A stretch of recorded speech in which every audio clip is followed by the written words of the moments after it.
Kim Jong Un ने 10 अक्टूबर को रात में रूलिंग वर्कर्स पार्टी की 75वीं जयंती का आयोजन किया और उसका फाउंडेशन डे मनाते हुए मिलिट्री की परेड की।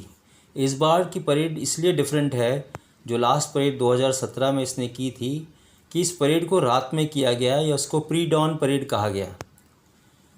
इस परेड में उसने भाषण दिया और मिलिट्री को धन्यवाद दिया और ये कहा कि तुमने कोरोना को जीत लिया है और देश की मिलिट्री को शक्तिशाली बनाया है।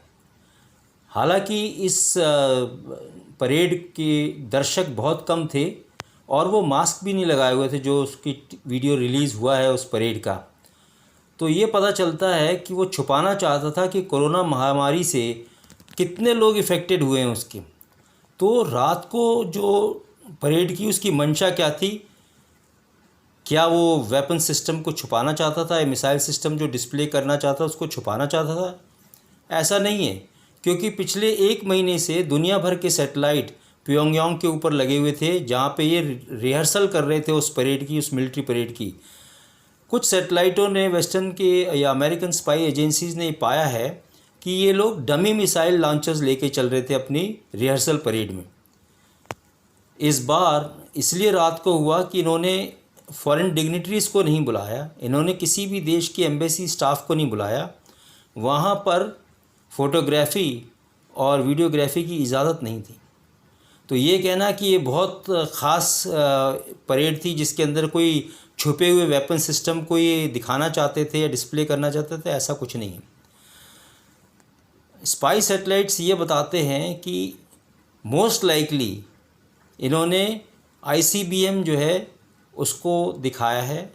साथ ही साथ जो SLBM सबमरीन लॉन्च मिसाइल जो इन्होंने टेस्ट की थी पिछले महीने सितंबर के महीने में, वो शायद डिस्प्ले की है, लेकिन उसके बारे में भी पक्का यकीन के साथ नहीं कहा जा सकता, क्योंकि फ़िज़िकली उसको कोई चेक नहीं कर सकता।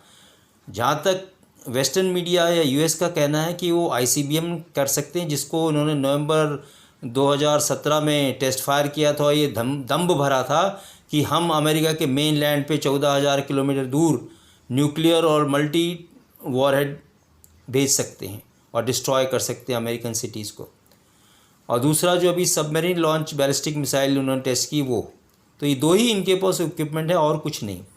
लेकिन अभी भी ये पूरी तरह प्रूवन नहीं है, इसलिए हो सकता है वेस्टर्न मीडिया ये कह रही है या जो इंटेलिजेंस एजेंसीज जो सैटेलाइट से मॉनिटर कर रही थी कि इन्होंने कोई वेपन सिस्टम नए नहीं दिखाए हैं, सिर्फ एक ये दुष्प्रचार किया दुनिया को बेवकूफ़ बनाने का, इनकी इकोनॉमी को ढकने का, इनकी जो कोरोना के इफ़ेक्ट है वायरस का उसको छुपाने का, और इससे ज़्यादा कुछ नहीं। ICBM इन्होंने जो हॉसोंग 15 की बात की थी, हॉसोंग 15 की रेंज जो है 13,000 किलोमीटर है और ये वही मिसाइल है जिसको उन्होंने नवंबर 17 में लॉन्च किया था। और उसके बाद जो है इनकी ट्रंप की और इनकी मीटिंग हुई थी और ये दिखाया था ट्रंप को कि भाई हम अमेरिका के ऊपर अटैक कर सकते हैं। तो इस परेड की खासियत यही रही कि इसको रात में किया गया। दूसरा, इसमें कोई नए वेपन सिस्टम नहीं दिखाए गए, ऐसा वेस्टर्न सोर्सेस का या सैटेलाइट सोर्सेस का कहना है। और इसने सिर्फ अपनी मिलिट्री को धन्यवाद दिया और दुनिया को ये दिखाया कि भाई मैं रात को इसलिए कर रहा हूँ कि मैं आपसे कुछ छुपाना चाहता हूँ, मेरे कोई विशेष वेपन सिस्टम डेवलप किए हैं और इससे ज़्यादा कुछ नहीं। तो इसको हम एक होक्स कह सकते हैं या एक धमकी कह सकते हैं, इसके अलावा कुछ इसमें खास नहीं था। Thank you.